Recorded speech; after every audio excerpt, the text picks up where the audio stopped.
দুই দিক থেকে দুইটা মিছিল। সামনের মিছিল হচ্ছে দাঁড়িপাল্লা জামাত ইসলাম এবং পেছনের মিছিল হচ্ছে ধানের শীষের। আমি যদি দেখাই ধানের শীষের এবং দাঁড়িপাল্লার দুই দিক থেকে দুইটা মিছিল, মুখোমুখি দুইটা মিছিল অবস্থান। সামনে একটা মিছিল এবং পেছনে একটা মিছিল, দুই দিক থেকে দুইটা মিছিলের আসলে অবস্থান আমরা যদি একটু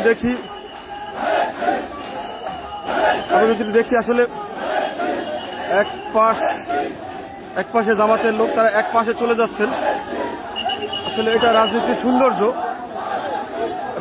সৌন্দর্য দেখেন। এক পাশে দাঁড়িপাল্লা, এক পাশে ধানের শীষ, দুইজনে দুই পাশ দিয়ে যাচ্ছে। আসলে এটাই রাজনীতির সৌন্দর্য। এক পাশে ধানের শীষ, এক পাশে দাঁড়িপাল্লা, আর দুই পাশে দুইটা মিছিল, একদম সামনাসামনি তাদের অবস্থান এবং দুই পাশ থেকে দুইজনে দুই পাশে যাচ্ছে। আসলে এটা হচ্ছে রাজনীতির সৌন্দর্য। বাউফল হাই স্কুলের সামনে দুই দিক থেকে দুইটা মিছিল আসলে, এবং একজনে এক পাশে, দুইজন দুই পাশ থেকে দুইজনকে আসলে সাইড দিচ্ছে। আসলে দেখতে পাচ্ছেন আপনারা।